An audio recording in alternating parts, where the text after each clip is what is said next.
A very good evening and welcome to UBC News Tonight. Today on this beautiful 10th of February 2024.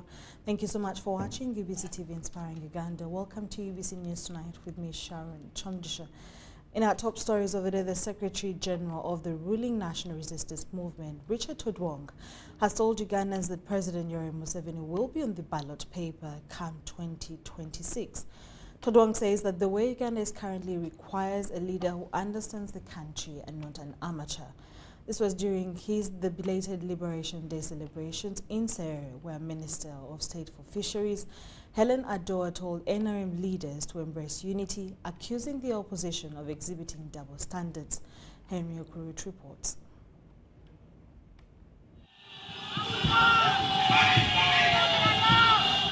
It was a display of political might as supporters of rival NRM leaders arrived for the belated Liberation Day celebrations at Serere district grounds. Philip Oucho, the NRM party flag bearer for Serere County, arrived first. He was accompanied by a combination of Boda riders, women and youth.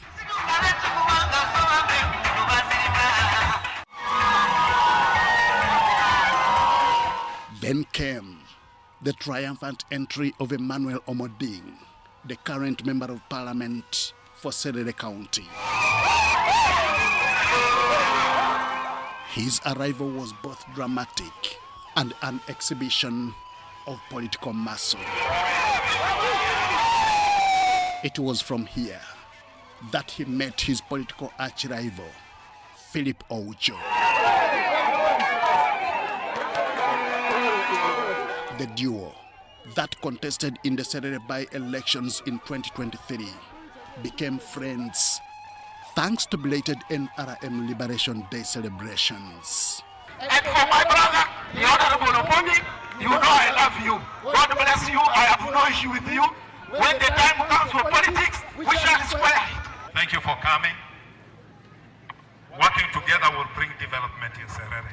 This is the spirit that area woman Member of Parliament Helen Adoa wants other leaders to show. Every election will leave someone injured, whether you want it or not. Even when Jesus moved with the 12 disciples, they disagreed one time. Adoa, also State Minister for Fisheries, told of NRM leaders who promote divisionism among its members. So you NRMs who are dancing a toti, this way, that way, wake up. If you're NRM, be NRM.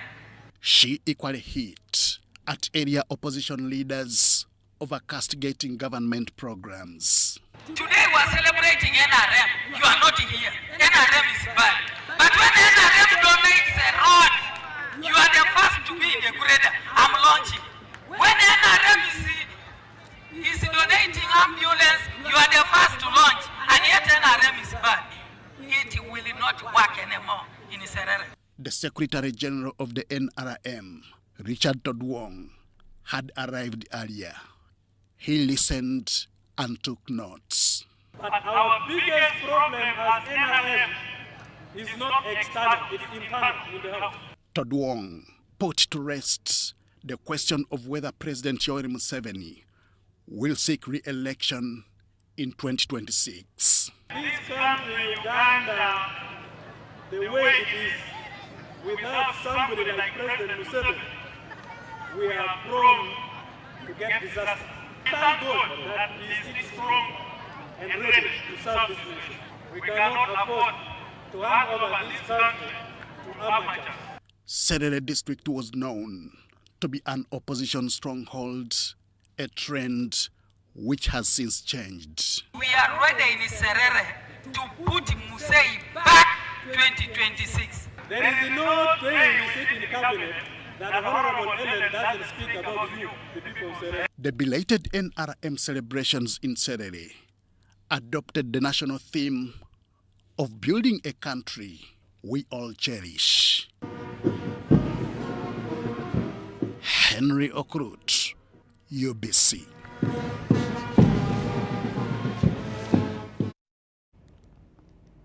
Police have been urged to address the issue of border theft suspects in order to streamline the sector and guarantee security of passengers. The statement was made by the head of the National Criminal Investigations Department, Brigadier General Christopher Damlida, at a meeting with border riders, leaders and security officials at Wakiso District Headquarters. Ivan Juko gives us the detailed story.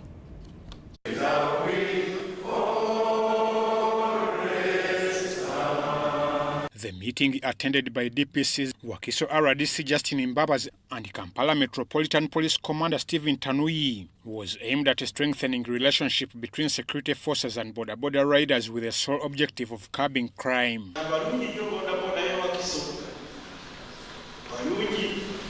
John Bosco Sejembe, the chairman of Wakiso Boda Riders Association, reported to the authorities about the release of border thieves by police officers whom they accuse.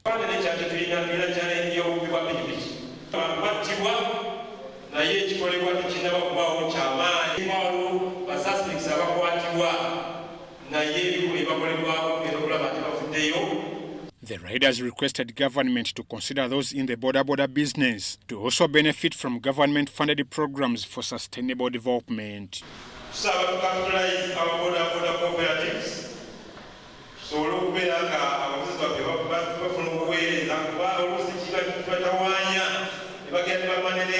Kampala Metropolitan Police Commander Stephen Tanui tasked the riders to keep revealing criminals disguising as border riders so that they are brought to book.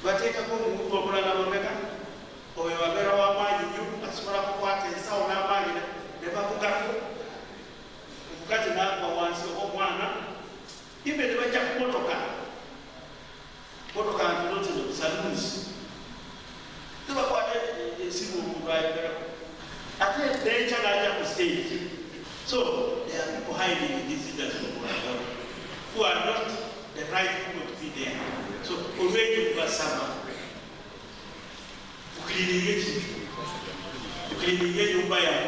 The head of Crime Intelligence, Brigadier General Chris Damlila, warned the police against releasing border theft suspects.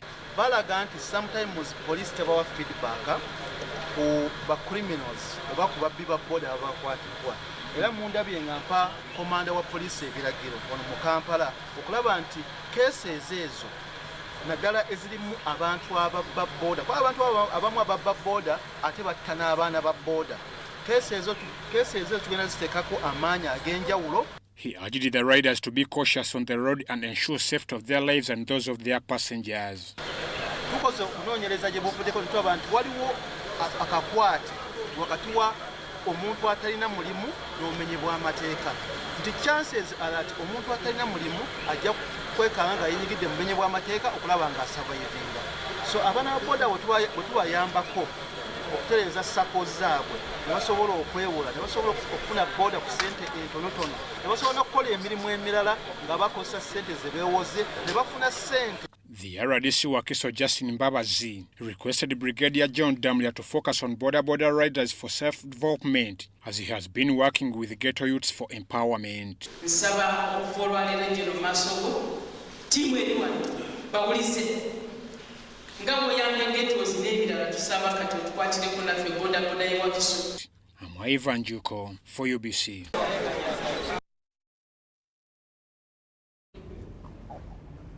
The Minister for ICT and National Guidance, Dr. Chris Badiomonsi, has reaffirmed government's interest in filling gaps, cited in the liberalized education system, which is almost holding many families at ransom due to the high fees and requirements being demanded by learning institutions. While on a field tour of San Giovanni SS in Kanungu district, Dr. Badiomonsi said the cabinet is expanding more on how to restructure the country's education system. Onyango Robert reports.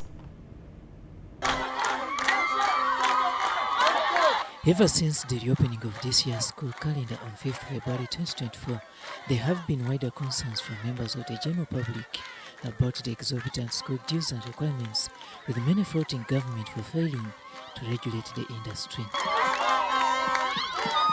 Now, according to the Minister in charge of ICT and National Guidance, Dr. Chris Badiomonsi, government is not sleeping on job. The high fees, and we are coming up with a very elaborate, clear policy on the issue of school fees. Our desire as government is that the schools, both primary and secondary, that belong to government or are aided by government in partnership with the foundation bodies should be supported to the extent that students should study free, and we are working towards that. The Ministry of Education and Sports has already presented the financial requirements that the government must meet in order to lessen the burden on the side of students and parents. And now in the budgeting process, we are trying to accommodate those requirements. Baryomosi knows that the move to regulate the education sector will not spare privately owned learning institutions. For the private schools also, government will come up with a policy to regulate the charging of fees, because education is a service. Much as some people want to run the schools as businesses, but we are going to come up with regulation in terms of the kind of fees which these schools should be charging. These and other remarks have been echoed as the minister, who also serves as Kinkizi East Member of Parliament, visited St. Giovanni Senior Secondary School in Kanungu district. His recent visit, he brought us computers, and this morning has promised us at least 20 computers on his next visit, and that will be between this Feb and March. He has also made a partnership with St. Giovanni School to ensure that there is a new school truck or a bus at school. We have a multi-purpose complex which the minister has pledged support. Because a government-aided secondary school, and I have pledged and promised the community here that as government we are going to extend support. For the learners and administrators of St. Giovanni Senior Secondary School, commended Minister Baryomosi for his continued support towards various education centers across Kanungu district. I feel great honored to welcome our minister in our school. We as the students of St. Giovanni, we have to do many things for the St. Giovanni to be on top. Here we are to show discipline.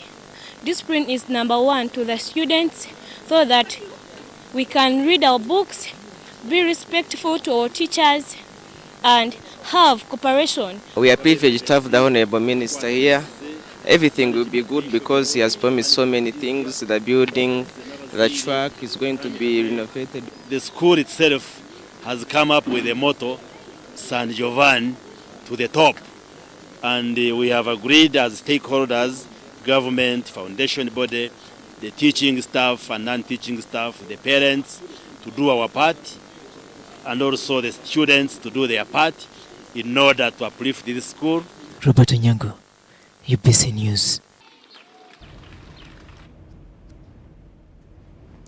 In a recent development, traffic police and UNRA enforcement officers have commenced the arrest of border borders utilizing the Kampala flyover and the under-the-bus tunnel connecting to the Arena Mall on the road to Zambia.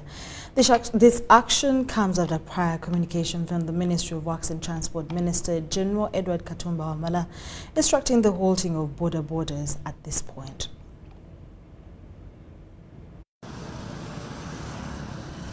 Pedestrians, border borders and vehicles above 7.5 tons are prohibited from using the newly constructed Kampala flyover, as announced by the Minister for Transport, General Katumba Wamala. We shall not allow border borders, cyclists, pedestrians and vehicles above 7.5 tons. They will not be allowed on that flyover. Why? Because on the flyover high up, there is no provision for a lane for a border. To address confusion in the area, Alan Sempewa, Uganda National Roads Authority spokesperson, announced the installation of signage and increased traffic police presence as a temporary measure. And we are trying to find temporary solutions to managing the traffic chaos in this area. So you're going to see barricades introduced in that area very soon, and you're going to see more deployment of traffic police in that area. But again, that is for the interim, because the permanent solution is to have traffic signals signalization of the different intersections. There are about 4, so that they can be controlling, and in case you're going to maybe cross to another section, you can be stopped, allow for the others to move, then move in when it is safer to move. Despite the interim signage and enforcement efforts, Boda riders are seen continuing to use the restricted areas. I feel like arresting him. Let's arrest this man. Consequently, the traffic police have been actively arresting and sensitizing Boda riders found in violation of the restrictions. Some riders have been fined up to 100,000 Ugandan shillings, while others have been pardoned. Where's the bike? My bike's here. You're from the village. You don't know. I don't know. Some of the arrested riders claim ignorance of the restrictions, while others request UNRA to install more visible signage in the area. I never knew that the restrictions were there, and it is my first time to pass through this flyover. Nene wali wetuyingira balagewo sayini nnyo ey'amaanyi laga tino boda tezirina kukola kiyitira muno wansi. Abula kyetusaba batugondezemu batulagewo embeera gye batutangiramu fe aba boda tuleme ng'oyita wano wansi. Bateeko at least the big signpost around here, or even their side, that boda they are not allowed to pass on this side. Meanwhile, there are calls from some riders for their peers to respect the laws in place. Boda singa bakwata amateeka ago ndowooza ne bwe zibeera miliyoni boda mu Kampala nga zikuta amateeka nga zigendedde ku mateeka ago, zijja kukola omulimu gwazo, zijja kukola bulungi nnyo ng'era amateeka gakola ki? Gakola. Waliwo abatagendera ku bupande naye ng'avuga buvuzi kusinziira musabazi waba mulagidde. Nze byebyo ndabulanya ba boda tusobole okukolagana ne security n'aba security basobole okukolagana naffe. Wansi awo ensonga lwaki batugaana kuyitawo nti tolinawo ogisira piki yonna nga motoka ekuzinzeeko okulaba nti otoloka akabenje, naye bwe muvugira waggulu eno at least osobola okufumira pavement n'ogweri n'epiki yo, naye munda eno tosobola okukola ki? Kale nze nsaba ba boda tugondere amateeka. UNRA has deployed more flagmen and traffic police at these points of the flyover to mitigate daily crashes while awaiting permanent installation. However, the presence of borders remain a concern. Justin Nakami in Kampala.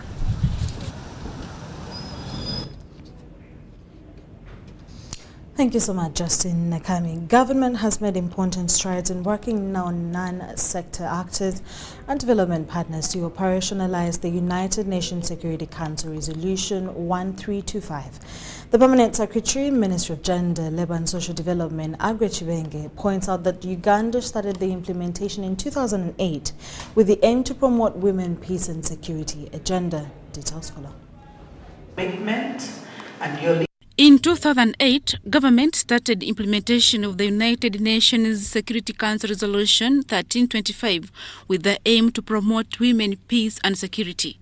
The government of Uganda works with both state and non-state actors to implement the United Nations Security Council Resolution 1325 using national action plans. But also looking at Uganda, we've had countries around us that have had conflict armed.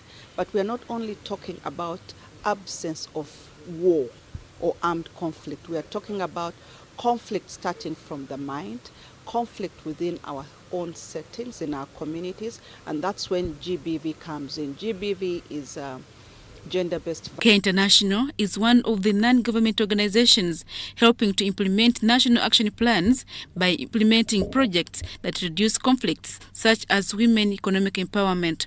For instance, the Women and Youth Resilience Project has so far benefited 45,000 people. So this project is focusing on supporting the women and youth in the three project locations, that is Gulu City, Arua City, and then Terego districts. We are focusing largely in Omogo refugee settlement and the host community, and ensuring that women and the girls in these locations have peace and security. So WAIREP has 4 result areas, and the first one looking at is economic empowerment of the women and girls. our cultural leaders now go to the communities to educate them about bad cultural norms that affect our girls, women and girls, negatively.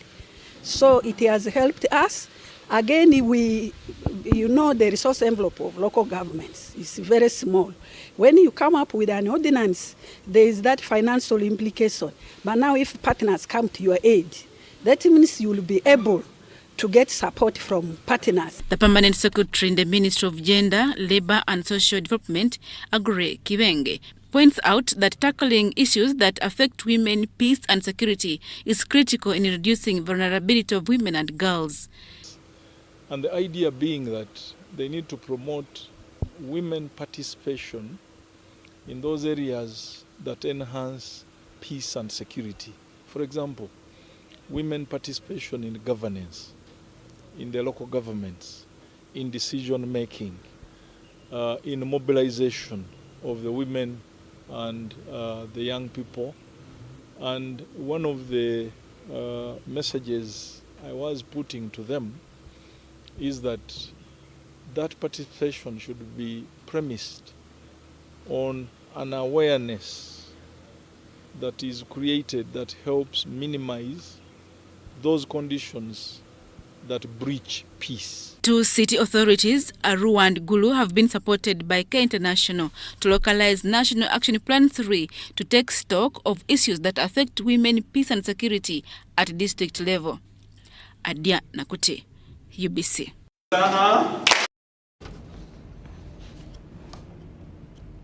Uganda Development Bank has handed over assorted furniture worth 45 million Ugandan shillings to the National Leadership Institute in Chankwanzi as part of its corporate social responsibility.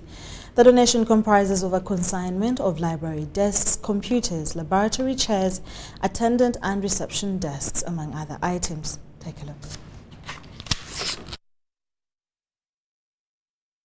The National Leadership Institute, Nali, in Chankwanzi, has a library and computer laboratory. However, both facilities have been inadequately used because they were not furnished. Executive Director, you saw that quite a number of our books are on the ground. The 45 million shillings donation from Uganda Development Bank has been commended for responding to their need, confirming that the gesture will further the Institute's commitment to mentor more Ugandan leaders.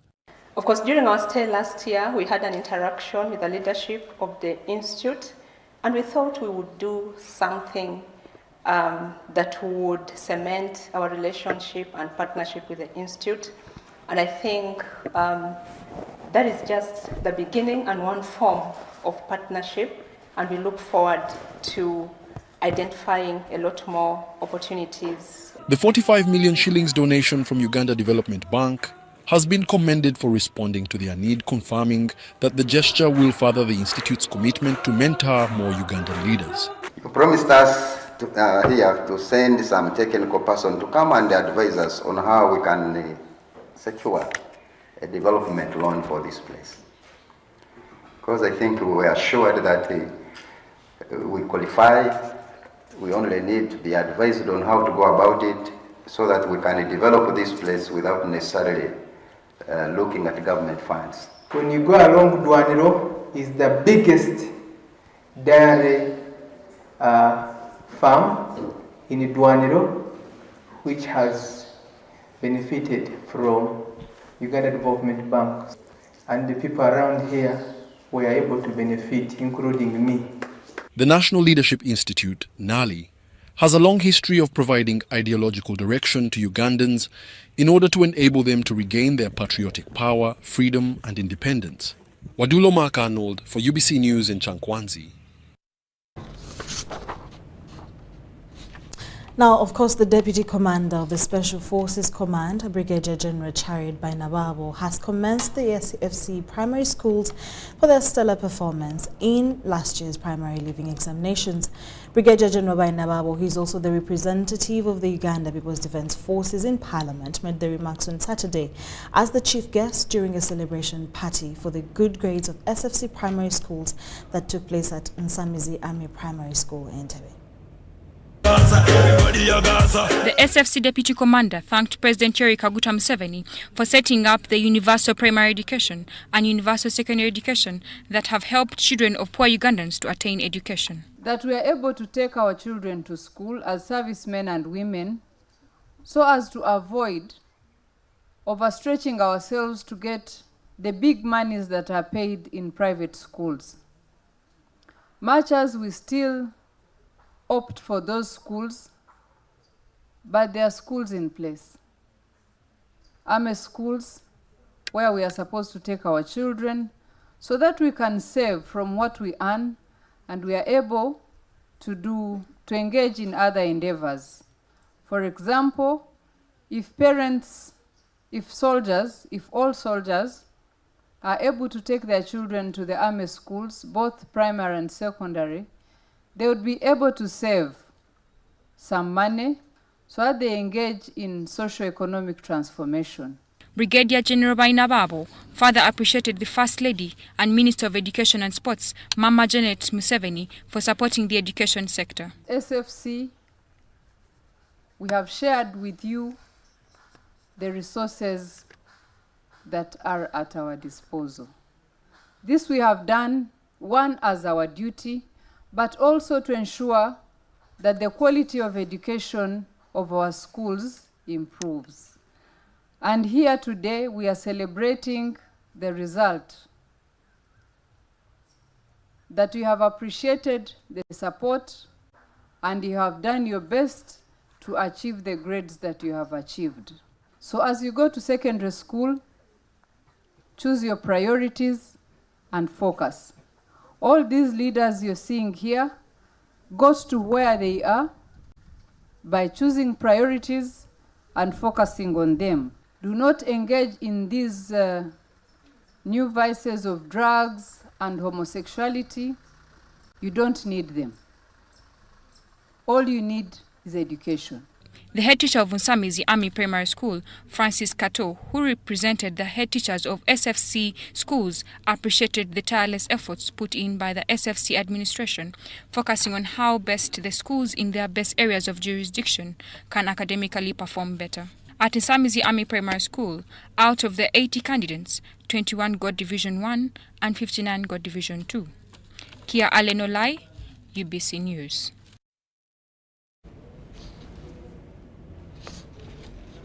There was a scuffle between law enforcement in Chiruhura district and the family of the late Ephraim Kajisha of an 80-hectare disputed land situated at Rionza, Nyakahita village in Chiruhura district. The disputed is between Josie Nakura Kajisha and Diana Barunji and Erina Kajisha, all children of the late Ephraim Kajisha.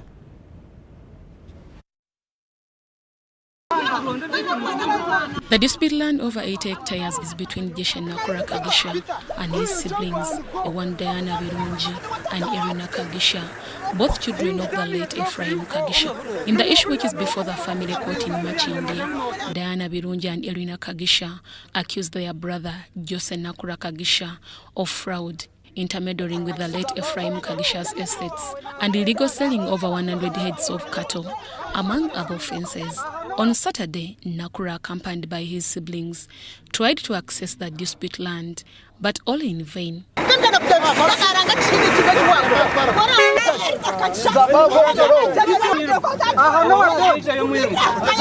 Jose Nakura Kagisha alleges that this land was given to them by their late father, Ephraim Kagisha, but his siblings betrayed him to the point of demolishing his house.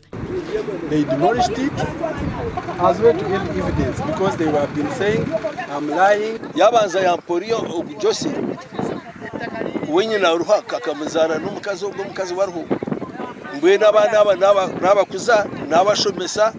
Ndisenga wabana bombi nono mwari.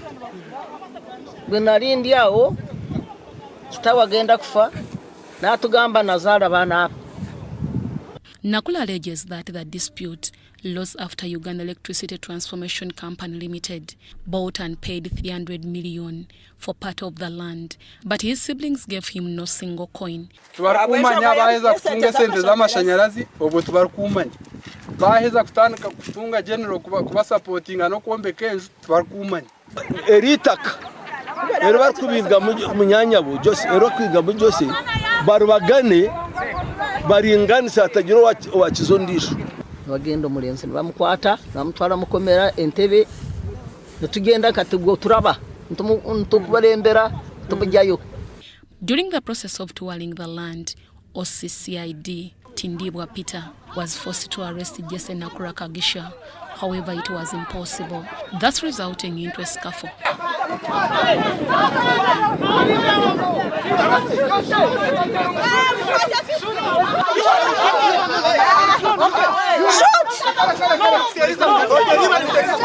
Abantu bero kutera amasasi ntibazibira ngo tubakumutwara bero kutera amasasi bantu yakora ki yakora aho bakakoma tayi no muhanda gwo kuzayo twasta kubase kuzo mu nzu itari yitu twatwanga tuza.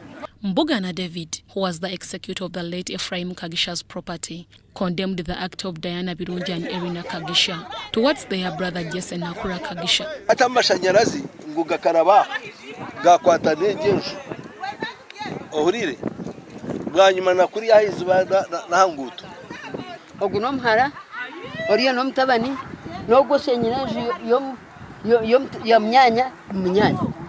They now want president to intervene. Twendo murenzi weitogo bamhereza itaka Kagisha. Ninshaba owikitirisa president akwara arebebi atwete tubitahe mutumugambire anyambe ahabana abana n'umusirikare we. We were able to reach Erina Kagisha via phone call to have her on the issue. Diana Barungi is my sister, my elder sister. That is our village home. We have been having issues on that property. We lodged that matter, Makindye, High Court. We served the respondents as Mr. Mbugane and Nakura Jose. The dispute land between Jeshe Nakura Kagisha and his siblings Diana Nakura and Erina Kagisha covers over 80 hectares at Luyonza Nyakaita village in Chiruhura district.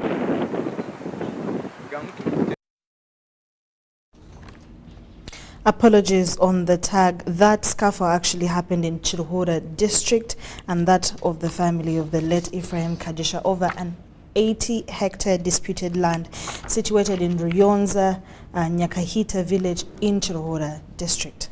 Moving on from that, Makerere University School of Statistics has engaged with players in the pension and insurance sectors to leverage on the role of actuaries to unlock the potential of the two sectors. Actuaries are professionals with advanced mathematical skills to deal with the measurement and management of risks and uncertainties. Take a look. Insurance and pension industries are steadily taking shape in Uganda with the aim to reduce financial uncertainties. But as they grow, there is also a need for professionals like actuaries. It is against this background that Makerere University School of Statistics is engaging with players in the pension and insurance sectors to leverage on the role of actuaries to unlock the potential of the two sectors. There is a normal phenomenon that they usually say that a product is only as good as where it's needed or what it's going to do. And as actuaries, as much as we might have a lot of knowledge on so many things, it's usually very important to understand the landscape in which you're playing. Once a product is very relevant, what we will then help to make sense of is how can it actually be either profitable or affordable, or how do you reduce the risk in that particular thing. So for insurance companies specifically, they will want to have innovation, they will want to see how else they can think about their products, and we bridge the gap between the wish list of what they want and how practical it is using the numbers to make the business cases. We use data, and we use data to actually be able to create feasible solutions and products that can help the masses. For example, the discussion on the National Health Insurance Scheme, if only it was actually involving actuarial techniques to be able to have it discussed, you'll find that we would have a solution by now. Developing products for the masses, making insurance more affordable, is the discussion actually that we've had here. And we believe that as we go on, And as more and more people come and graduate from the actuarial science class, we could see more and more people helping the insurance sector, one, to develop affordable products that enable the masses to be able to go into insurance, and with that we shall see insurance continue to grow. Students pursuing actuarial science had an opportunity to interact with patient and insurance players to assess their untapped potentials. We are enticing them to advance their career in the actuarial space, because for us, we in the industry, we are seeing a shortage of supply, not only in Uganda, but globally we are seeing a shortage of supply for actuaries. And you cannot tweak the old who have already left the profession. So the best way as Prudential, partnering with Makerere University, is to create a breed of supply of such skills. And we actually going to sponsor the best students that graduated last year.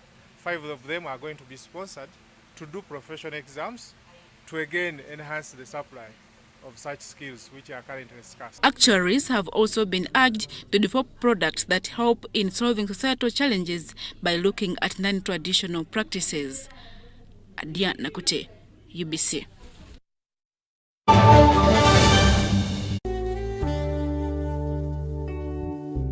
Metu Bus Industries, Namamve, the manufacturers of buses for transporters, schools, tour operators, and special purpose vans and any customized vehicle. Metu Bus Industries offers a range of buses known for safety, comfort, and reliability. Depending on your needs, a bus can simply be a point A to point B people mover with just seats, or a special design that includes power outlet, Wi-Fi, television, refreshment center, and any other specification. Buy your buses from Metu and support industrialization of Uganda. Contact us on 0788 118586 or 0782 030303. Email us metuafricabus@gmail.com. Visit our website www.metubusafrica.com.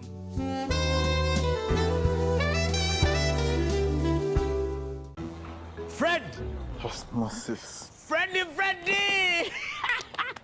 Fred Dollar, my boss, CEO Inojo, the general of generals, the conqueror of conquerors, the first and the final, the sky above the skies, the promised land, the terms and the conditions, the international king crocodile, the source of the Nile. I don't have money today. Just a capital loan of 200k to stock on my shop. The signs and symptoms of success. The bank commander, not the bank teller. Why hassle for a loan when you've got MTN Momo? We're sorting it. Use the Momo app or dial *165*5# for all quick loans. Choose from the different loan options from our partners and get one that works for you. Together, we're unstoppable. Have you packed more with Harbour jelly and Harbour fog? Yes, we packed. It will protect your skin from skin rashes. More with pack. It is a new improved more with Harbour jelly. So soft and smooth. It is a more with Harbour jelly. Tell me, kids, the sense. Any irritations? No more rashes and irritations. Movit Herbal Jelly and Herbal Soap is rich in natural herbs for a smooth and glowing skin. Movit All Day Confidence. The government of Uganda and the Uganda Bureau of Statistics is calling upon all stakeholders such as the chief administrative officers, city mayors, resident city commissioners, city clerks, city and division councillors, wards and LC chairpersons, as well as the residents and business communities to cooperate with the UBOS field teams as we embark on advanced preparations to conduct the National Population and Housing Census on the 10th of May 2024. The census will be a 10-day exercise to obtain statistical data and information that will be used for planning and policy formulation, including information on 1. How many we are, 2. Where we are, 3. How we are living, 4. What we own, and 5. Where we access services from. The Uganda Bureau of Statistics has now started listing of households and mapping in the 11 cities of Arua, Fort Portal, Gulu, Hoima, Jinja, Lira, Mbale, Masaka, Mbarara, Soroti, and in the Greater Kampala comprising of Kampala, Wakiso, and Mukono districts. For more information, please call 0755 342 128 or 0773 342 128. This message is brought to you by the Executive Director and Census Commissioner, Uganda Bureau of Statistics. Census 2024. It matters to be counted. Hi, my name is Dennis Masindo Nyango, former Uganda Cranes captain and goalkeeper. My kind of a tank at home is a Crest tank. I use it at the farm and at home. I recommend it for everyone. Get ready for the sizzling Pa'iri City Ange Back to School edition. Prep your child for school and win big. Just shop for their school essentials, download the Pa'iri City Ange app on your phone and submit your e-receipt fiscal document number.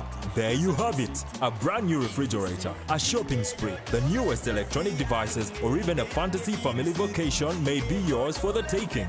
With each electronic receipt you submit, you get closer to the prize. To enter and win, your e-receipt must have a fiscal document number, a QR code, and a verification code. Shopping becomes an exciting adventure with URA. Wangula name pa e-receipt.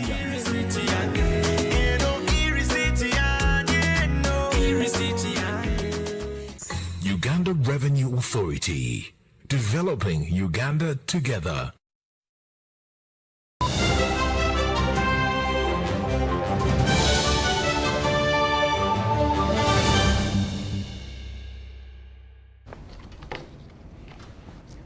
Welcome back from that short commercial break. From the business desk, Postbank Uganda and Airtel Uganda have partnered to enable convenient access between their Postbank account and their mobile wallet.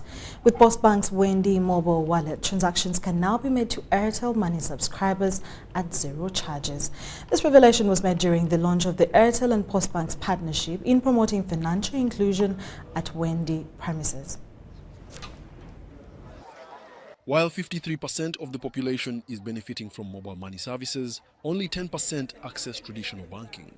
And really that is our job, to get as many Ugandans financially included, as many Ugandans in the banking system, as many Ugandans as possible into the money economy. And that cannot be achieved if banking or financial services is seen as very costly. Postbank Uganda is now seeking partnerships to expand easy access to financial services for all Ugandans, irrespective of their financial means of transaction. This will make it extremely very important for the population and for the, especially for the transacting population, in that today Airtel has built more than 800,000 point of presence where you can be able to use Airtel Money Pay to make a payment. You can imagine that all the challenges we have been facing, cash out is expensive, all the things that every customer has complained, we have actually resolved them. This partnership is meant to address the high cost of cashing out by customers who use Postbank, leveraging on Airtel Money's wide reach among citizens. Postbank becomes the first commercial bank in Uganda to allow zero charges when cashing out to a mobile money platform. Wadulo Mark Arnold for UBC News at Kingdom, Kampala.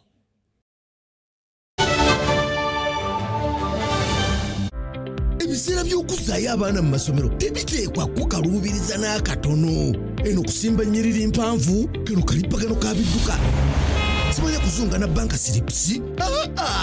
Kati osobola okusasula school fees z'omwana wo ate n'okola n'ebirala ntoko ku ssimu ye ey'omu ngalo. Ekikola kyangu nnyo. Nyiga bunyizi *165*8 ogoberera ebikulagiriddwa oba okozese app ya MTN Momo. Ate kati okola ki olwaleero? MTN Mobile Money Uganda Limited erungamizibwa banka enkulu ya Uganda.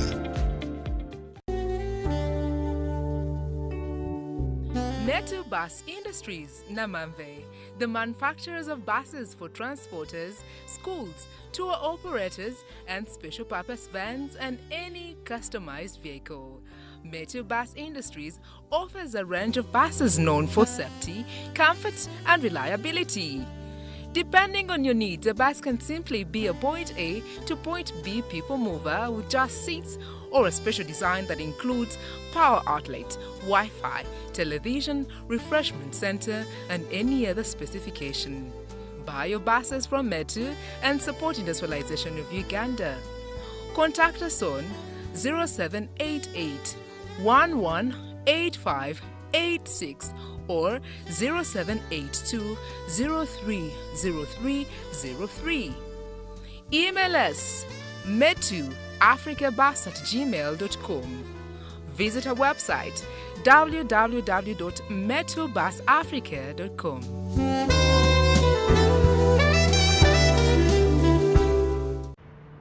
The energy of this land comes to life in dreams and memories.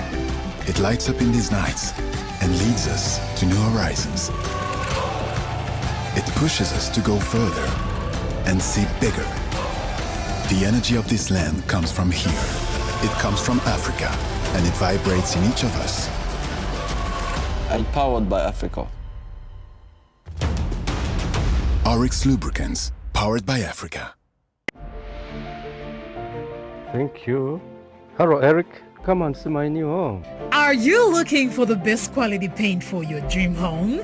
Be part of the new revolution with our Global Paint Silk Vinyl that gives you beautiful, shining interior walls, as WeatherCoat gives you never fading and strongly guarded walls against bad weather conditions. Located along Namava Industrial Park, Global Paints, a reliable product.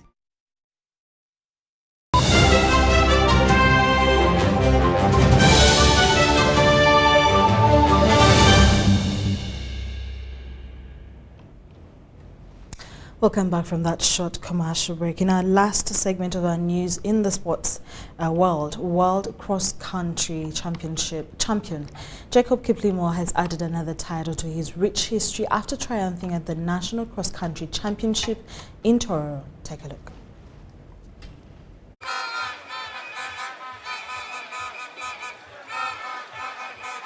Uganda's top athletes have contested in the 2024 National Cross Country Championship that was hosted at the Tororo Golf Club.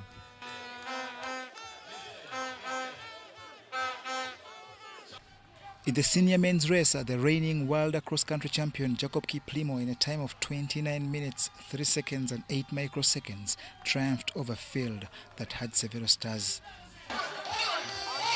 I think actually, to me, it was a tough race from the start to finish. It was a little bit hard. Yeah. The boys are coming seriously now because it was a lot of competitors. We were having a lot of competitors. That's why it was hard. And again, it was a little bit hot. Yes. Kiplimo, who was followed by Dan Kibet, Hosea Kiplagat and Martin Kiprotich, however, cast doubt over his world title defense next month, with decision expected later. I think actually I was coming just to fuel to do my speed. I think about the World Cross Country, I have not yet confirmed. Maybe by next 1 week, 2 weeks, I will confirm that I will be going or no. Yeah. The senior women's race was won by Chebet Rechozena, with Joy Cheptoyek in second, followed by Lois Chekwemoy and Sarah Chelangat.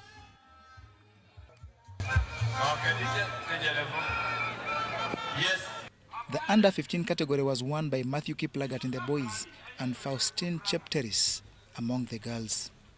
The junior men was carried by Chelimo Dolphin, while Kezia Chebet beat all other junior women. Excellent performers will represent Uganda at the World Cross Country Championships in Serbia next month.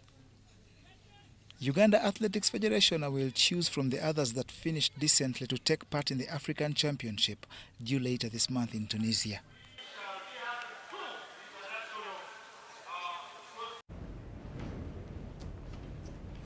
Moving on from that, 16 swimmers from Dolphin Swim Club Kampala are set to compete in the 2024 Dubai Open Swimming Championship that will take place in Dubai from the 16th to the 18th of December 2024. Grace Kyomugisha reports.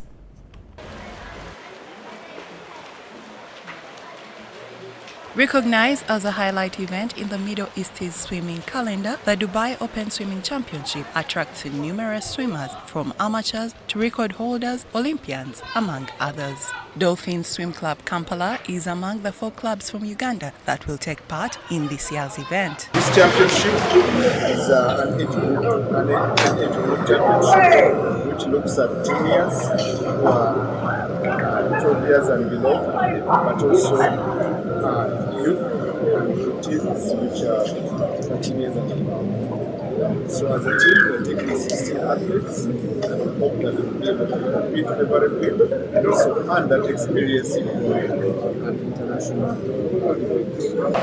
Unfortunately, this event is an Olympic qualifier, but our athletes, the 10 years and under, the 12 years and under, so will be competing in the 50s and the 100s. Then the others will be competing in the 50s up to 800. The club has registered 16 swimmers, among them Kevin Chiza, Christo Semanda, Joshua Jordan, Neman Sereko, Malakai Sali, and others. The Dolphin swimmers will compete in all the 8 event categories according to their respective age groups. I'm really excited. I'm grateful that it's a good opportunity. Well, I expect to gain experience from swimming events outside of Uganda and overall get the feel of swimming in a 50-meter pool. I look at it as an experience in the pool and qualification for the World Champs, Olympics and all this. Yeah. The swimming event is hosted by Hamilton Aquatics at Hamdan Sports Complex and has attracted over 500 swimmers from different clubs in several countries like Uganda, Kenya, United Arab Emirates, Malaysia, and others. The event will run from the 16th to the 18th of February 2024. Grace Joyce Kyomugisha, UBC News.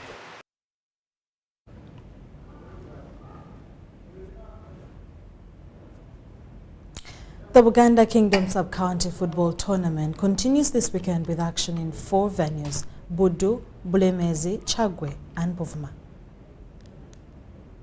The mpaka z'omupiira gw'amagombola mu Buganda Football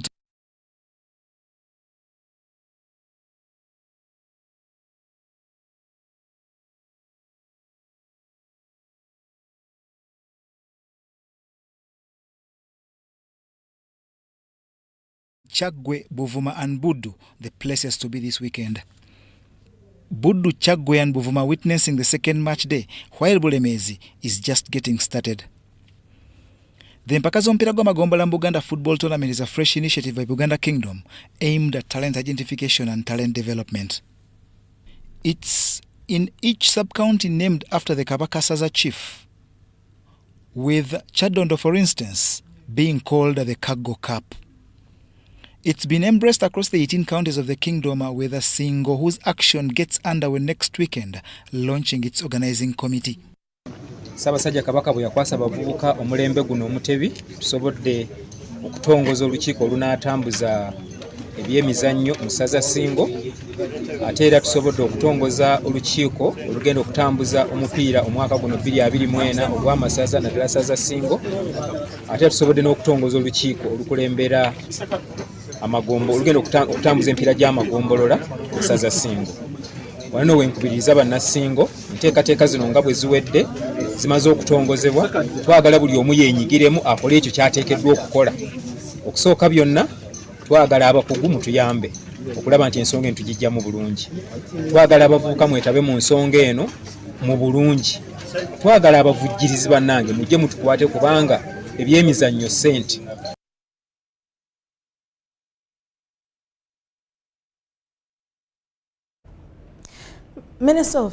Minister of State for Sports Peter Ogwang and Kampala Capital City Authority, KCCA Executive Director Dorothy Chisaka Friday evening commissioned the second phase of KCCAF's new stadium construction works at the Philip Omondi Stadium in Lugogo. Take a look.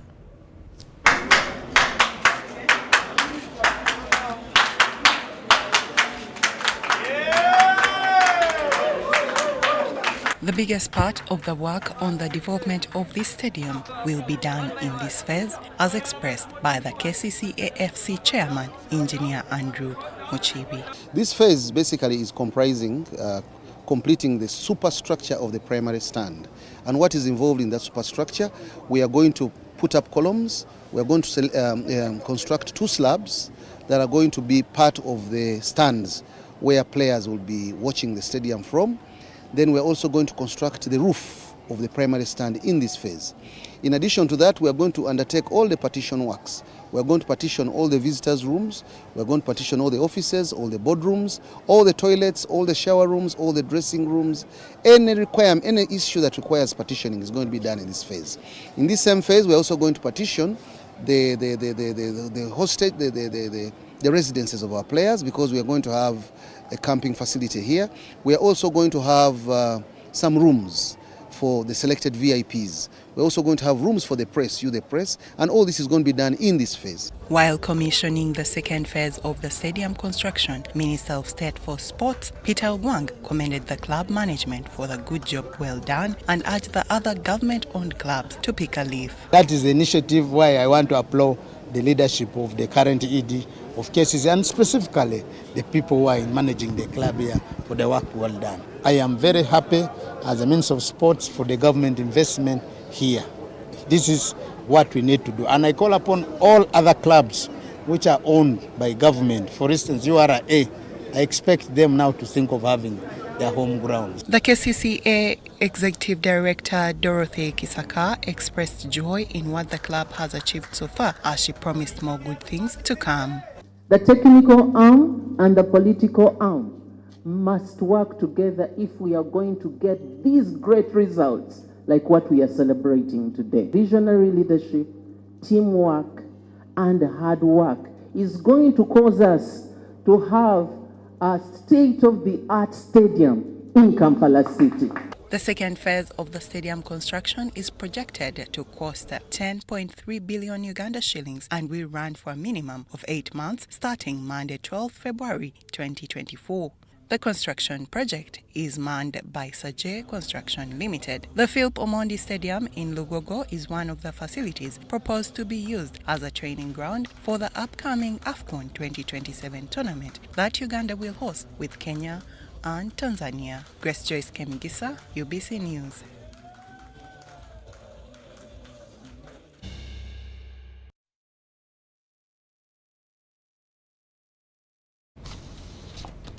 That's all we had for you from 8 to now 9 p.m. Do join me again at 10 p.m. for more news coming your way. My name is Sharn Kyomugisha.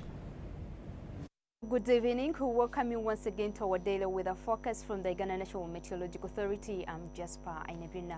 Woke up to light rains across our capital city, Kampala. And when we check on the satellite image captured today, we have the most southeasterlies that are coming all the way from the Indian Ocean blowing towards our country, and these are responsible for the wet activities. Tomorrow morning we're anticipating light thunder rains across Kampala, Masaka. The rest light rains are expected. As we cross to eastern parts of the country, light rains are expected across Jinja, Toru, while also partly cloudy conditions are expected. Western parts of the country, we are anticipating light rains that are going to prevail in the morning. Later, we shall see partly cloudy conditions that are going to persist across northern parts of the country, though some light rains around Arua. As we shift to the afternoon, we are anticipating light rains across Kampala with a high of 26 degrees Celsius, and Masaka light rains are expected 26 degrees Celsius, while some parts in Nakasongola light rains are expected with a high of 27 degrees Celsius. To the eastern parts of the country, chances of light rains across Jinja with a high of 28 degrees Celsius, while Toro it will still be the same 28 degrees Celsius, so light rains with a high of 30 degrees Celsius. Western parts of the country, light rains are expected across Mbarara, Kabale, with a high of 26 degrees across Mbarara, and also a high of 23 degrees Celsius across Kigezi Highland. Northern parts of the country, temperatures are likely to dominate with light rains and with a high of 30 degrees Celsius, while Lila also 30 degrees Celsius. And in Arua, 29 degrees Celsius are expected. As we shift to the global cities, we are anticipating Cairo to have partly cloudy conditions coupled with sunny intervals, while Dubai cloudy conditions are expected with a high of 24 degrees Celsius. Nairobi City, sunny intervals are expected with a high of 28 degrees Celsius. Thank you so much for watching our daily weather forecast. For more information, you can visit our website anytime. Good evening.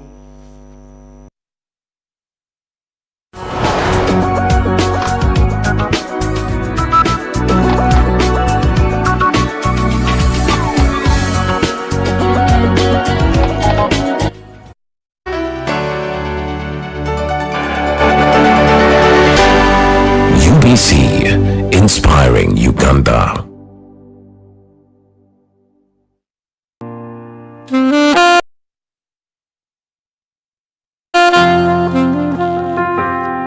Welcome to Dade Nursery and Primary School, Luzira, a school that gives your child a positive learning environment that makes them feel comfortable and safe. We are a progressive year-round nursery and primary school, providing a child-centered approach to early learning, collaborative family atmosphere, and a safe, inspiring environment that encourages exploration and creativity. Dade Nursery and Primary School offers a wide range of co-curricular activities that promote teamwork, physical and mental development, including ballet, soccer, basketball, piano, and home economics. Admissions are in progress from baby class to P7, starting from the 8th of January to the 5th of February 2024. Find us at the first left turn after Oryx Service Station towards Luzira.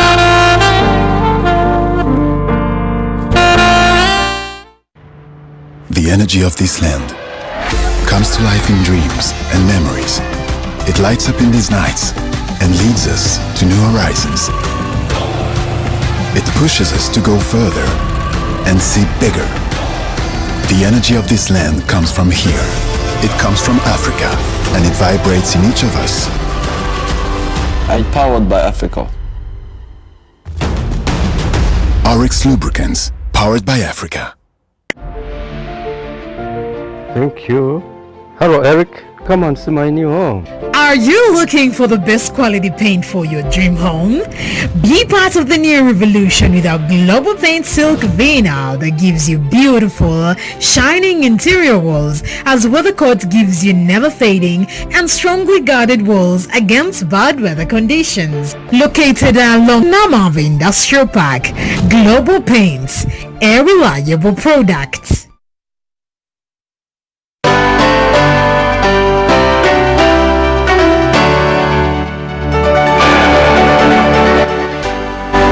UBC, inspiring Uganda.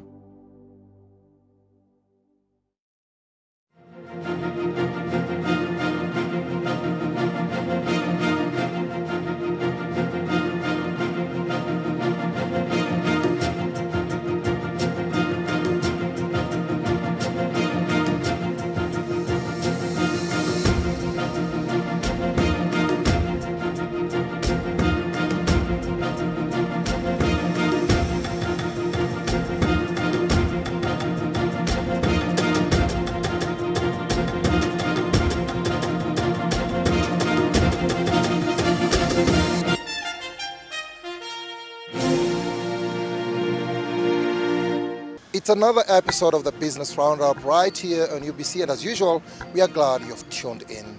I'm your host, Danny Sigoa, and let's have a sneak peek on the content of the show. The Parliamentary Committee on Tourism and Trade vows to support private investors in wildlife conservation and ecotourism. Uganda's inflation rises to 2.8% in January 2024 from 2.6% in December 2023. Uganda attains an overall score of 63 in the 2023 ABSA Africa Financial Markets Index. On the regional scene, Tanzania records a 60% rise in the number of newly registered investment projects within 1 year. Keep it locked on UBC. It's time for real business.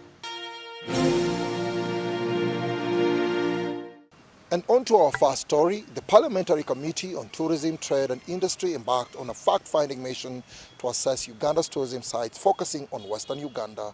Led by Mwine Mpaka, the committee chairman, the legislators visited the Conservation through Commercialization Wildlife Facility in Butambala district. Let's have a look. During the visit, the MPs were impressed by CTC's conservation efforts, but were dismayed by allegations of sabotage by the Uganda Wildlife Authority, voiced by the facilities director, Thomas Price. CTC, renowned for its ecotourism initiatives and wildlife preservation, houses a diverse range of indigenous and imported species, including jackals, lions, zebras, hyenas, crocodiles, and lemurs. We have 26 lions at the moment. 22 of those are born here at CTC. So from 4, we made 26 in just 1.5 years. Because we brought them 3 years ago, but they only started breeding 1.5 years ago. That's why the oldest offspring is 1.5 years. The youngest offspring is less than a week. We have 5 babies with the mother, which are in the camp, which are less than a week old. They imported 4 lions from South Africa, and in less than 1.5 years, they have managed to multiply the population to 26. And they are using about $50,000 only in 1.5 years to multiply these lions to 26. So we think this is a cheap option, and we need to restock our lion population. So not only that these ones are domesticated, however they have briefed us that they can also have someone come in to train lions, especially in survival in the wild. But this is a very good investment, and we welcome such investments in the country that are going to boost tourism. Thomas Price sees the opportunity to express concerns about UWA's alleged sabotage. I'm so frustrated. 5 years we've been struggling. I've had hundreds of sleepless nights where I'm scratching my head and even thinking, what do I do? I've submitted, I've reapplied, and it's not moving, no reply, just stuck. We were supposed to import tigers last year. We've done a full risk assessment with NEMA, it was cleared. We've done an animal acquisition plan for them, it was cleared. We've applied for them, they were supposed to come last month. We've paid a deposit for them, they're young cubs like our lions. Who sends a team here? Even the team agrees, the quarantine is okay, you can bring them. No reply. Now the people in South Africa from where I want to buy them, they're on my neck. They're like, hey, you guys, you're not serious. You paid deposit, now the tigers are growing, we'll sell them to somewhere else. I cannot explain to them that UWA is just blocking us. Yet we're licensed, Makombo, not UWA. This prompted reactions from UWA's Executive Director Sam Wanda and the Minister of Tourism Under-Secretary Samuel Kakula, both part of the delegation. We provided him, based on the acquisition plan, a list of animals that he would have. And we agreed that he needs to acquire those ones. I think he went out once to trap and came with a few animals. And now he's going out of what was approved and he's asking for what was not approved. And when we point out to the fact that, look, we've already approved this list, can you work on this fast? He starts going in the video. There is evidence that whatever CTC has brought forward to UWA, action has been taken. I want to assure CTC that nobody, including myself, is beyond the institution UWA. All of us are workers and we are bound by procedures. Acknowledging the investors' grievances and UWA's responses, the legislators pledged to address the issues within 2 weeks, as promised by the committee chairperson, Winnie Mpaka, and echoed by woman MP Businge Harriet from Hoima District. The ministry also has certain procedures. We need to look at those procedures and then we can take judgment. We need to look at Mr. Price's documents and see where the challenge is and support him. I think we are here to find a middle ground to help the investor, not to blame either the ministry or the investor. No. We are supposed to move in harmony. Now, with what is happening and what we are seeing here, there is not a discord, meaning that we are not moving well. What is here is that the investor is in place and is actually doing very good work. Because I remember, Honorable Chair, when we went to Machiru, You made us wake up very early in the morning to see a lion, which you were saying it is there in the branch of the tree, and we are squeezing our eyes. We had all the trackers. We had all the trackers and everything, and we wanted to please you. We said we had seen, but not to see. So here's actually.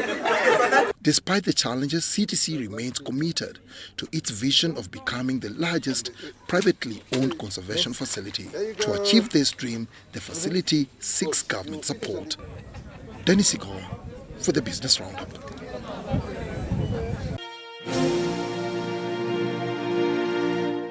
Parliament has halted the processing of the Sugar Amendment Bill 2023 after the justifications for the amendments were not satisfactory. The Deputy Speaker of Parliament, Thomas Tayebwa, stood over the second reading of the government bill, which is sought to establish the Uganda Sugar Industry Stakeholder Council. Daniel Mugaya has the report. Since its enactment, the Sugar Act 2020 has never been implemented.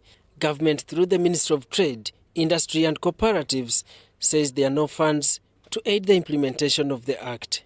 It became a bit difficult to put the board in place.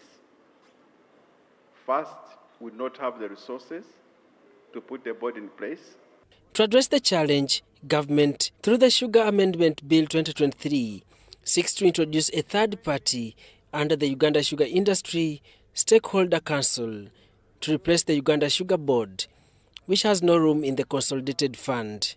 It became apparent that having a council, stakeholders council, which actually has the powers to license, which has equal powers by the farmers and the millers, is a better model. The Parliamentary Committee on Trade and Tourism, led by Chairperson Mwine Mpaka, introduced the bill for the second reading, but ended prematurely.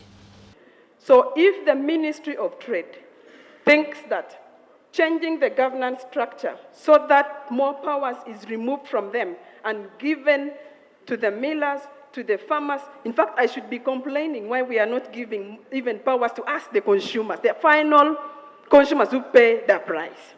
It should please this House that the ministry or government wants to remove some of the control and give it back to us. The majority of the MPs failed to resonate with the justifications of government to abandon its responsibility as provided in the Principal Act, deciding to phase out the Uganda Sugar Board even before its existence. To say government does not have money for it, it is to say we don't regard it important. And that means you are setting it from important areas to less important. Refrained for us to move forward before we agree on that principle. This bill seeks to take out the mandate of regulation from a board to a council which is private. The Minister of State for Industry, David Bahati, tried to interest the members on the difference between the board and the council, but in vain. Now the council, in this case, the board which we had proposed, was being regulated purely by government. In this case of the council,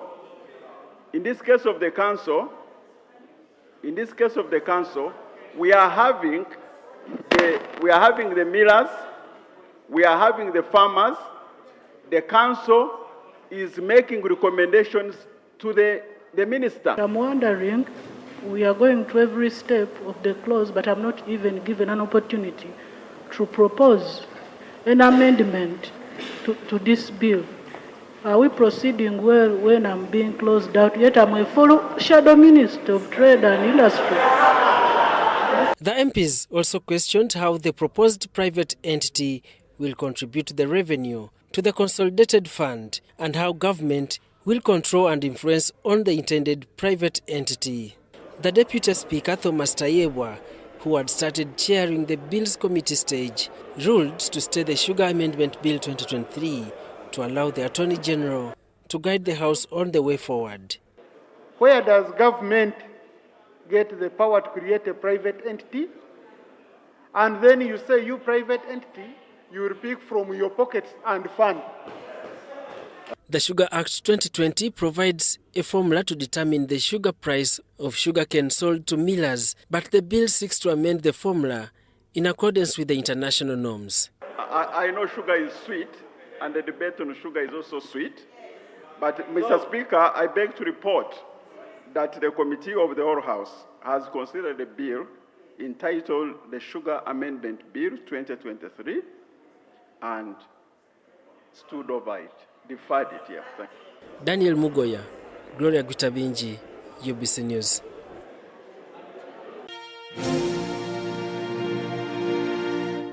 Inflation rose slightly in January 2024 to 2.8% from 2.6% in December 2023.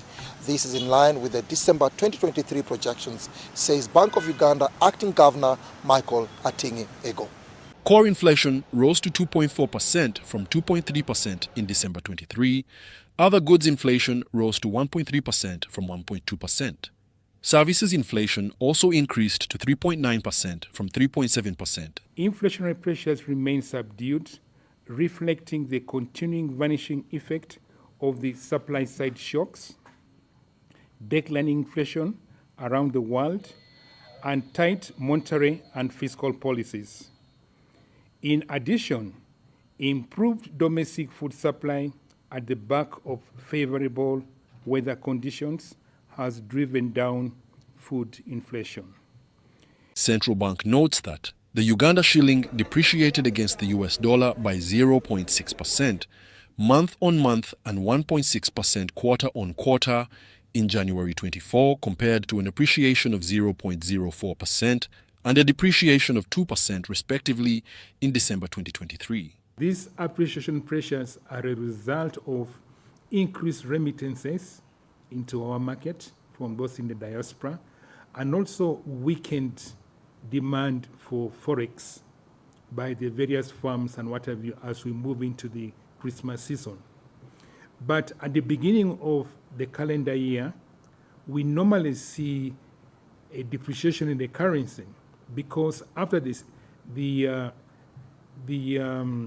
holiday season, there is a resurgence in demand as activity picks up, and also there is a reduced inflow on account of the factors which led to the appreciation in the quarter ending the calendar.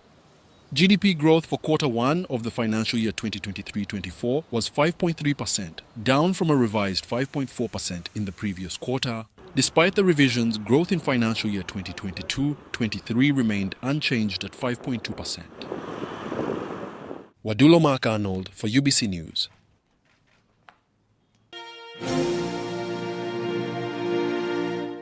Uganda attained an overall score of 63 in the 2023 ABSA Africa Financial Markets Index. Despite the fair performance, the country is urged to undertake fiscal adjustments to bring debt back to a safer level and mobilize more domestic revenue.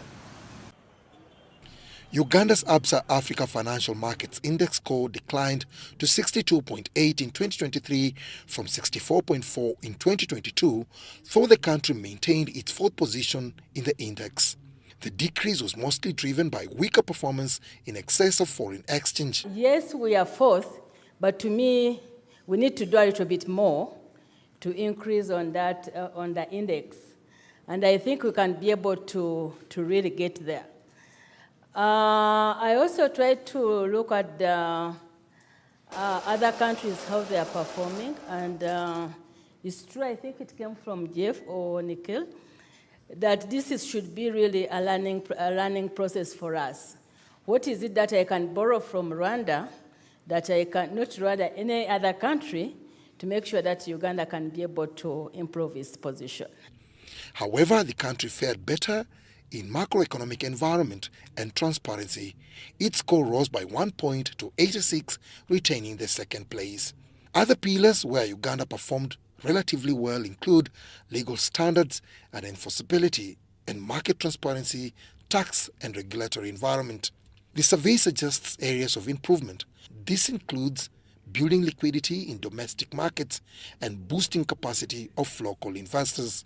The amount of your taxes that are paid in that aren't absorbed by health budget or security budget or education budget or all those other things the government provides, the proportion of that stuff is just used to pay the interest rate on taxes from on borrowing from before has easily more than doubled. And so that trade-off, right, between what we want today and then having to pay for it going forward, or being a little bit more cautious, those trade-offs are getting, I think, more aggressive in many parts. Now, the country on the left here is Ghana, right? Ghana's had to do a debt restructuring, so we know that that level of debt to interest for sure is too high, right? At that point, almost all of your taxes are going just to pay interest. Doesn't work. The Minister of Finance, Parliament, there's a special committee in Parliament which is working with the ministry. We are putting together strategies to ensure that we improve our revenue effort. Mindful of the fact that we want to guarantee a stable tax regime so that private sector, you are not disadvantaged. Despite the foreign reserves being under pressure continentally, the Ugandan shilling was ranked among the best African forex performers in 2023. Uganda has done quite well. When you consider and compare Uganda with other sub-Saharan Africa countries, we have actually experienced relatively fair stability when it comes to the exchange rates. Copying from or borrowing from an IMF report, the average depreciation over the last year of sub-Saharan currencies was about 7%. 7%. Uganda's was less, much less than that. Thanks to the work of Bank of Uganda, and what we have seen really is that there is free flow of currency in and out of the country. That has bolstered confidence for investors because they are capable of coming in and getting out of the country without much hassle. We see that the pressures that have hit the globe with rising interest rates in the US have resulted in a number of sub-Saharan economies having almost up to 20% of their currency depreciation. Dennis Igoa for UBC Business. In our corporate news, the Private Sector Foundation Uganda has endorsed the ICRA as a credible and locally based credit rating company that its members can associate with. The two entities have signed an MOU.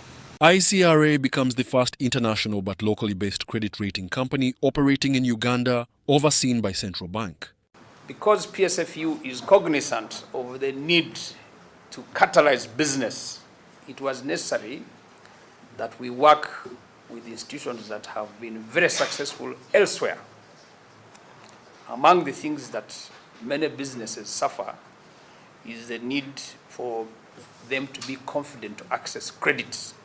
A credit rating agency assesses the financial strength of companies seeking investment by analyzing their finances and how lucrative the industry it operates in is to inform investor decisions. The quality of suppliers, the quality of buyers, the concentration risk on buyers, the concentration risk on suppliers, their cash conversion cycle, the repayment capability, their future one. If the investor think that, okay, that is an information which is very important about the bureaus, that what is their historic performance, but now what is their future capabilities. ICRA has also joined PSFU membership with hope to leverage networks of all institutions that need their services. We believe that by partnering with PSFU, we'll get to know the local market, how it works, how are the dynamics, and let's portray the African market how it's supposed to be. I believe the African market, we are in another level, and we need to show the international market like who we are. PSFU encompasses over 320 business associations in manufacturing, agriculture, ICT, and financial sectors. This partnership opens doors for the thousands of businesses in need of capital to know their credit rating, thereby enabling access to faster credit.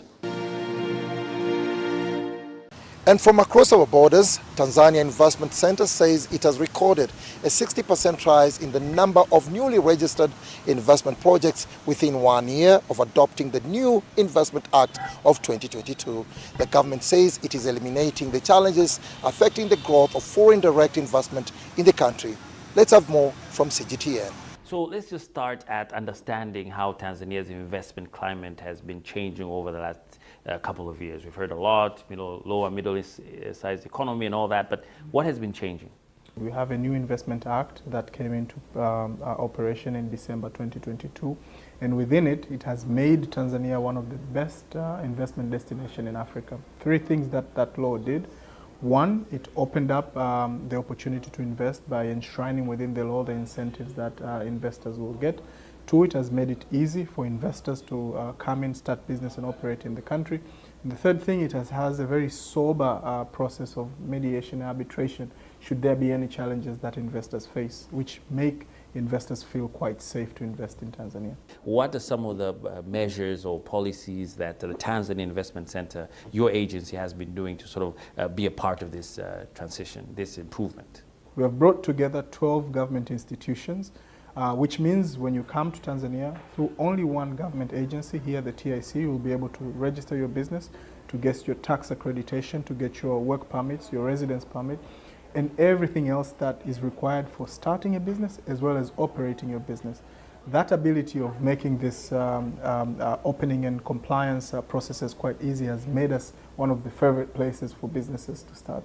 If you are now to look at some of your portfolio as a country, what are those key sectors or industry that you think would be appetizing for investors? The Tanzanian economy is quite different. We're a very diverse and a very broad economy. So our largest sector is agriculture. About 25 to 20% of our economy and our GDP comes from agriculture. It provides quite a sizable opportunity there, not only in cash crops, but also traditional crops as well. But also our second largest sector is extractives. So we have about 10% of our GDP coming from mining. Because of our geographical location, we serve 8 landlocked countries. We have quite a sizable transit trade, which accounts for about another 10-12% of our GDP. Growing manufacturing base, 10-12% of our GDP, and tourism. We're a land of Zanzibar, Kilimanjaro, and the Serengeti as well, which means we have quite a number of tourists coming in. So the simple answer is that anyone who is looking to invest, they can come to Tanzania and they'll get opportunities in all sectors.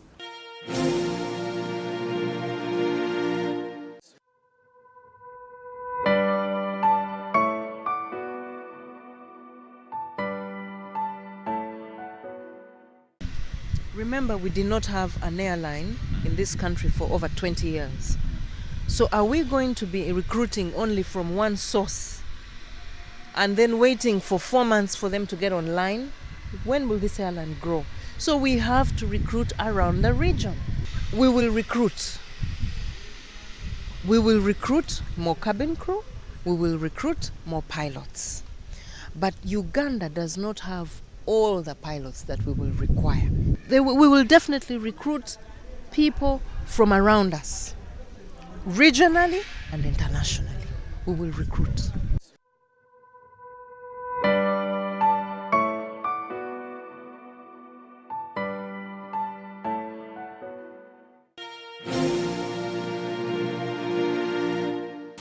Kira Motors have unveiled and handed over a customized Kayola coach to Uganda Airlines.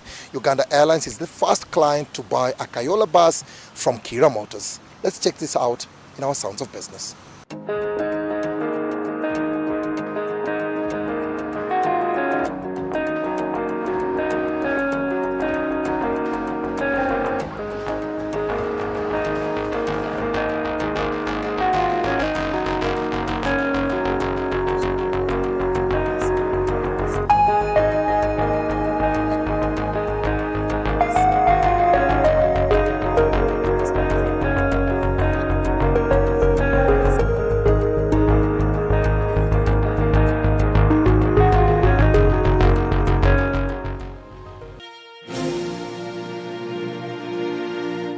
To cuddle a lion cub is a lifetime experience and one of a kind in Uganda's conservation space. I'm confident our tourism industry is headed in the right direction with new innovative tourism products. Otherwise, thank you for being part of the show. I've been your host, Dennis Ikoa. Let's catch up next week, same time, same place. Bye-bye.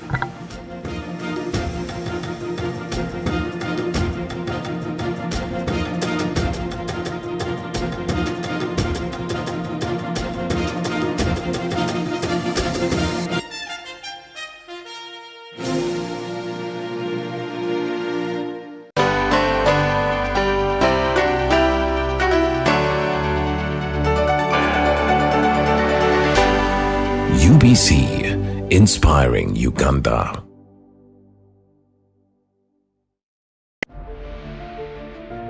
Thank you. Hello, Eric. Come and see my new home. Are you looking for the best quality paint for your dream home? Be part of the new revolution with our Global Paint Silk Vinyl that gives you beautiful, shining interior walls, as weather coat gives you never fading and strongly guarded walls against bad weather conditions. Located along Namavi Industrial Park, Global Paints, a reliable product.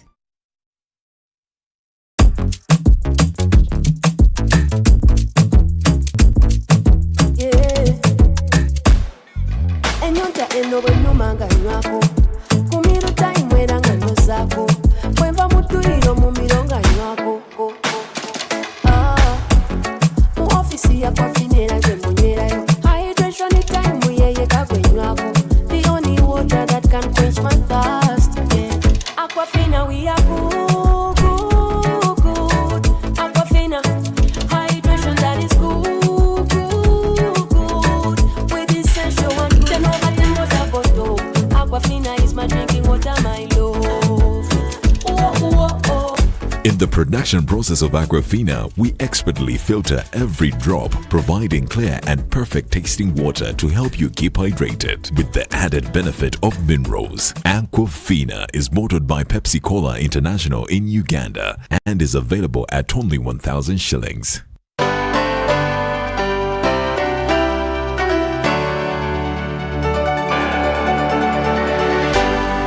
UBC, inspiring Uganda. Uganda, officially the Republic of Uganda, is a landlocked country in East Central Africa. It is bordered to the east by Kenya, to the north by South Sudan, to the west by the Democratic Republic of the Congo, to the southwest by Rwanda, and to the south by Tanzania. The southern part of the country includes a substantial portion of Lake Victoria shared with Kenya and Tanzania. In his book, My African Journey, published in 1908, Winston Churchill, an early explorer, commonly referred to Uganda as the Pearl of Africa. On the 9th of October 1962, Britain granted independence to Uganda, and the black, yellow, red-striped Ugandan flag was raised for the very first time, marking the beginning of an independent nation free of its British colonial masters. And in 1963, Uganda became a republic, maintaining its Commonwealth membership. As a country, we have had a momentous journey, a promising but squandered beginning at independence turmoil during the lost decade and a half between 1971 and 1986. This Uganda crisis, as it came to be known, had an immediate and enduring political impact.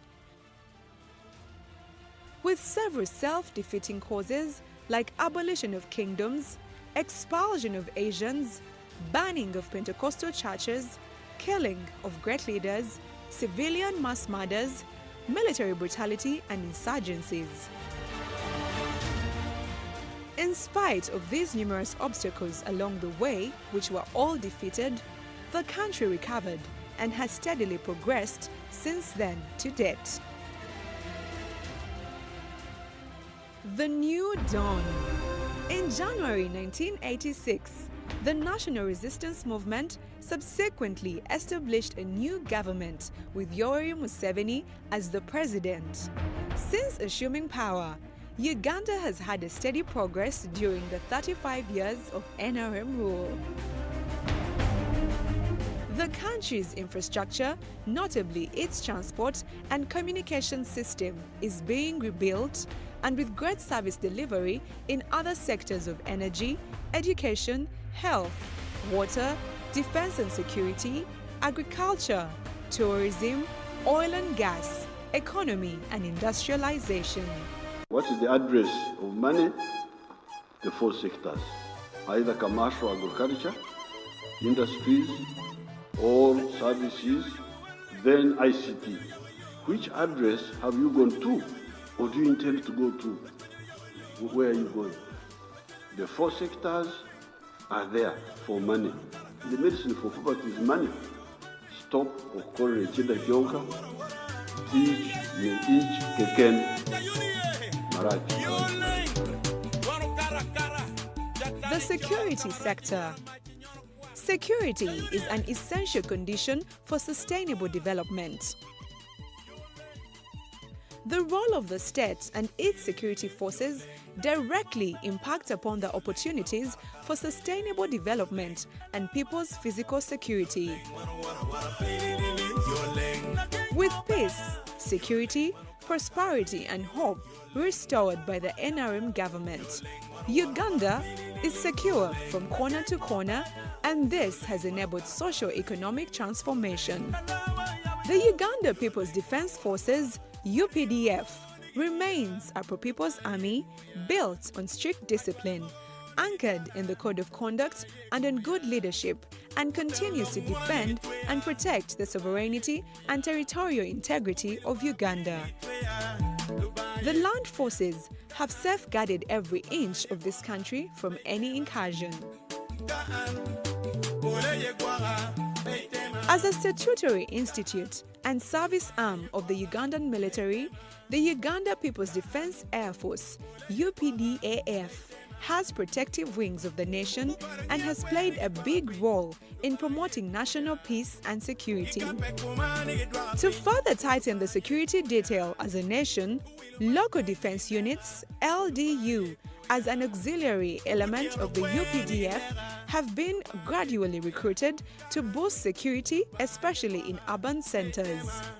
The UPDF has deployed a total of 2,000 troops to fight against desert locusts. So far, the operation has been successful. The Uganda Police Force, with its mandate to protect the lives and property of Ugandans, also continues to keep law and order and maintenance of overall security and public safety in Uganda. In a bid to combat crime, over 2,000 CCTV cameras have been installed on the streets of different towns and along major highways around the country. Gun fingerprinting has also been undertaken for all security agencies and private firearms. Uganda has gained mileage in terms of regional influence with its involvement in Somalia under African Union Mission in Somalia, AMISOM. The Uganda People's Defense Forces, working with other troop-contributing countries in support of the Somali National Forces, are successfully combating terrorism. And with efforts from all other security agencies, Uganda remains a safe and secure ground for social, economic, and political development. Furthermore, the government, in its effort to ensure self-sustainability, has supported the military to produce goods and services for the defense forces and the general public. National Enterprise Corporation, NEC, with its subsidiaries, Luwero Industries Limited, NEC Uzima Limited, NEC Fan Katonga and Choga Dynamics, are a sustainable commercial arm of the Uganda Defense Forces that